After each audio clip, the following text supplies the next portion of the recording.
السلام علیکم ورحمۃ اللہ وبرکاتہ۔ اللہ رب العزت کا بہت بڑا کرم ہے، یہ اللہ کی رحمت ہے کہ اللہ تعالیٰ وقتاً فوقتاً ہم کو ایسے موقع دیتا ہے اور ایسی اپارچونیٹیز دیتا ہے جس سے ہم فائدہ حاصل کر سکیں اور نیکیاں اکٹھی کر سکیں، تھوڑا عمل کر کے زیادہ اجر حاصل کر سکیں۔ یہ اللہ کی رحمت ہے۔ اسی سلسلے میں اللہ نے ہم کو ایک موقع دیا، وہ ذی الحجہ کے پہلے 10 دن کا، اور ان ذی الحجہ کے پہلے 10 دن میں جو عمل کیا جاتا ہے اس کی بڑی فضیلت ہے اور اللہ کو بڑے محبوب ہیں۔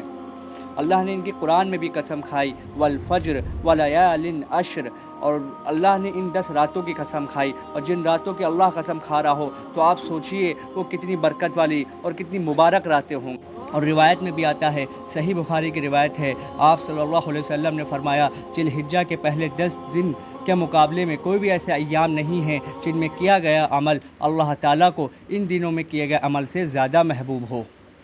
جب آپ صلی اللہ علیہ وسلم نے یہ فرمایا تو صحابہ نے عرض کیا، یا رسول اللہ، کیا وللجہاد فی سبیل اللہ کے راستے میں جہاد بھی نہیں؟ تو آپ صلی اللہ علیہ وسلم نے فرمایا، وللجہاد فی سبیل اللہ کے راستے میں جہاد بھی نہیں، لیکن سوائے اس شخص کے جو اپنی جان اور اپنا مال دونوں لے کر نکلا ہو اور کچھ بھی لے کر واپس نہ آیا ہو، یعنی اس نے اپنی جان اور اپنا مال دونوں ہی اللہ کے راستے میں اس نے قربان کر دیا ہو۔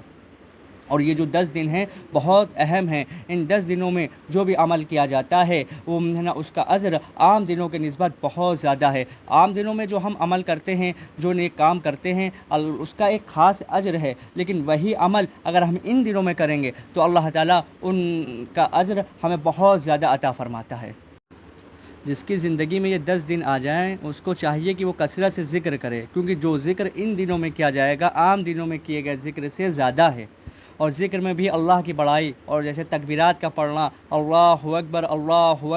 لا الہ الا اللہ، اللہ اکبر وللہ الحمد۔ اور ان عام دنوں میں جو ہم ذکر کرتے ہیں کوشش یہ کریں ان دنوں میں ذکر کو بڑھا دیں، زیادہ سے زیادہ استغفار کریں اور درود شریف میں کی بھی کثرت کریں۔ اور اسی طرح نوافل کا اہتمام، جو عام دنوں میں ہم نوافل پڑھتے ہیں کوشش یہ کریں ان دنوں میں نوافل نماز بھی بڑھا دی جائے۔ اسی طرح نفلی روزہ رکھنا، کوشش یہ کی جائے پہلی ذی الحجہ سے لے کر 9ویں ذی الحجہ تک یہ 9 دن بنتے ہیں، ان 9 دنوں میں روزہ رکھ لیا جائے۔ اگر ان 9 دنوں میں روزہ رکھنے کی استطاعت نہیں ہے یا کوئی اور مشکل ہے تو اپنی خوشی سے جتنے دن روزہ رکھ سکتے ہیں رکھ لیجئے، کیونکہ یہ نفل ہیں، فرض نہیں ہے۔ فرض تو ہمیں کرنا ہی کرنا ہے، نفل کا مقصد یہ ہوتا ہے کہ ہم اللہ کی اور قریب ہو جائیں۔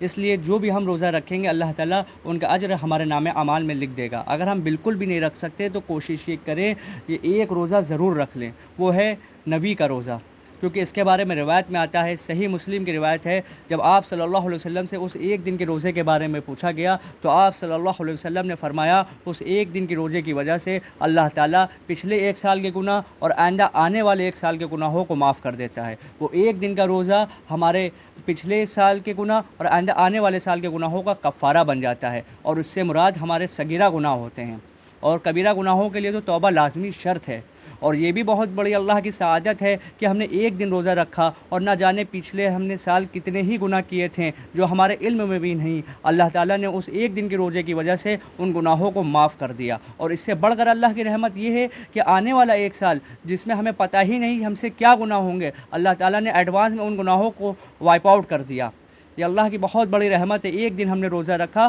وہ آنے والے 1 سال کے لیے جو گناہ ہوں گے اللہ تعالیٰ ان گناہوں کو بھی معاف کر دے گا۔ اس لیے نفلی روزوں کا بھی اہتمام کریں، اور اس کے ساتھ ساتھ ہم کو یہ چاہیے کہ قرآن کی تلاوت بھی کثرت سے کریں اور صدقہ کے بھی اہتمام کریں۔ عام دنوں میں جو ہم صدقہ کرتے ہیں کوشش یہ کری جائے کہ ان دنوں میں صدقہ بھی بڑھا دیا جائے، کیونکہ جو بھی نیکیاں ہم ان دنوں میں کریں گے وہ عام دنوں کے نسبت زیادہ ہے۔ اپنی استطاعت سے، اپنی کوشش سے، اپنی مشقت سے جو بھی ہم اعمال کریں گے وہ اللہ سبحانہ و تعالیٰ اس کا اجر ہمیں بڑھا چڑھا کر ہمارے نام اعمال میں لکھ دے گا۔ اللہ تعالیٰ سے دعا ہے کہ اللہ تعالیٰ ہم کو زیادہ سے زیادہ نیک اعمال کرنے کی توفیق عطا فرمائے اور ہمارے نیک اعمال کو اپنی بارگاہ میں قبول فرما لے۔